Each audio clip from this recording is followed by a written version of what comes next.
जय श्री कृष्णा साथियों। मैं एक पीपल के वृक्ष के नीचे हूँ और आप देख रहे हैं कोयल की कितनी मधुर आवाज़ आपको सुनाई दे रही है। मैं 2 सेकंड रुक जाता हूँ, इस आवाज़ को सुन लें। वाह! कोयल जब कहूँ कूँ कूँ करती है तो लोग इस आवाज़ को सुनने के लिए लालायित हो जाते हैं। और अगर कहीं कौवा किसी के छत पर काँव काँव बोल दे तो डंडा मारकर उसको लोग भगाते हैं। इसीलिए वाणी जो है बड़ा प्रभाव डालती है समाज में, जीवन में। आज मैं आपको एक साधना बताऊंगा और उस साधना के बारे में जिक्र भी करूंगा। जिन्न साधना, बहुत लोग इसे मुसलमानी साधना मानते हैं, लेकिन ऐसी बात नहीं है। हिंदू तंत्र ग्रंथों में भी जिन्न साधना का वर्णन मिलता है और इसकी पूरी प्रक्रिया मिलती है, लेकिन उस मंत्र और विधि को मैं यहाँ बताने वाला नहीं हूँ। आज एक प्रयोग बताऊंगा जिन्न साधना के बारे में, जो मुझे बहुत वर्ष पहले एक साधक ने दिया था, एक सिद्ध ने दिया था।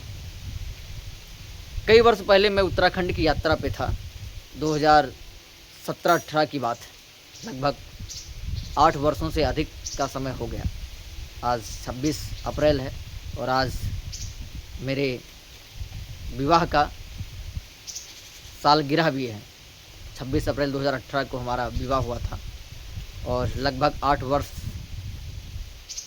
हमारे विवाह के बंधन को भी हो चुके। और आज उसी बात को मैं दोहरा भी रहा हूँ, जिक्र भी कर रहा हूँ कि 8 वर्ष करीब पहले की ये बात है। मैं उत्तराखंड की यात्रा पर था और गंगा के किनारे किनारे भ्रमण कर रहा था। उत्तराखंड में गंगा जी बह रही ना, हरिद्वार ऋषिकेश के सामीप्य। तो मुझे एक पहाड़ दिखाई दिया अपने दाएं तरफ। पहाड़ में एक गुफा, पहाड़ तो वहाँ है ही है, पहाड़ पर एक गुफा दिखाई दिया। तो गुफा के बाहर मैं क्या देख रहा हूँ, कुछ वस्त्र सूख रहे हैं। तो जिज्ञासा हुआ कि उस पहाड़ पर चढ़कर देखा जाए, हो सकता है कोई सिद्ध मिल जाए, उनके दर्शन हो जाएं, कुछ वार्तालाप हो। मैं भी साधना के लिए ही गया था वहाँ।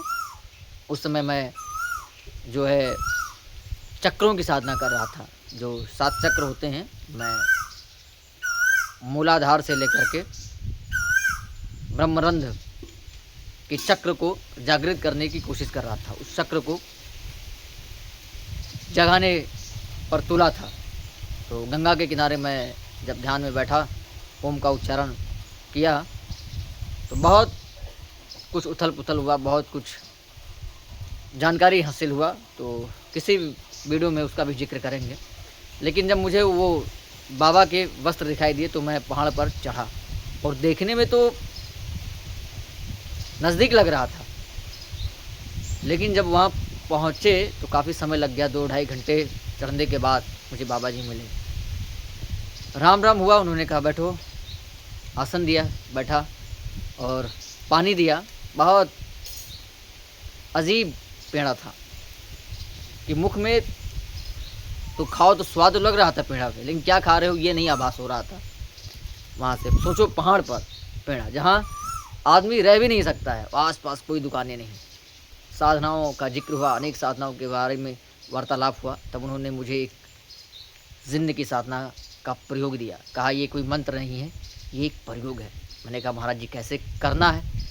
तो उन्होंने बताया था कि जिन्न की साधना के लिए आपको शुक्रवार काले वस्त्र धारण करके आपको किसी सुनसान जगह पर बैठ जाना है, चाहे वो शमशान घाट हो या कोई नदी का तट हो या कोई पहाड़ हो, वहाँ पर बैठ जाना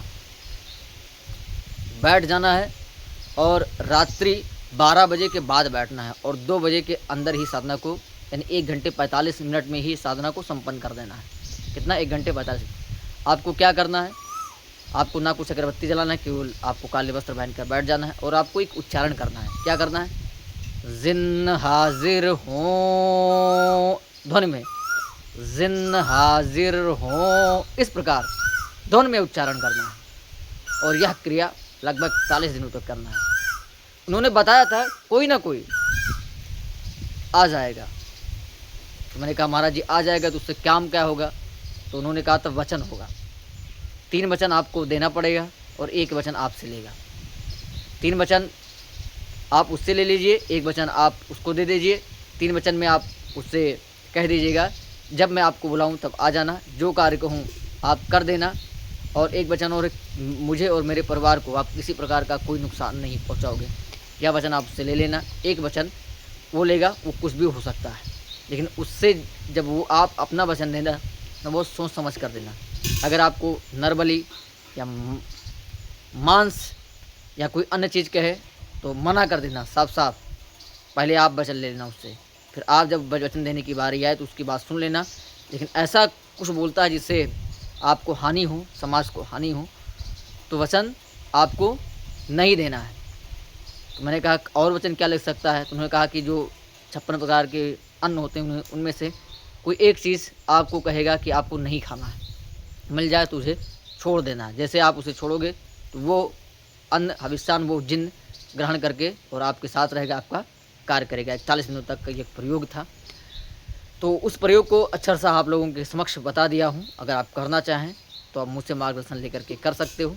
वीडियो में डायरेक्ट इस विधि को आप करने की कोशिश ना करें। आज के लिए इतना ही। धन्यवाद। किसी प्रकार की कोई साधना, आराधना, मंत्र, जिज्ञासा इत्यादि है तो आप हमसे संपर्क कर सकते हो। ठीक है।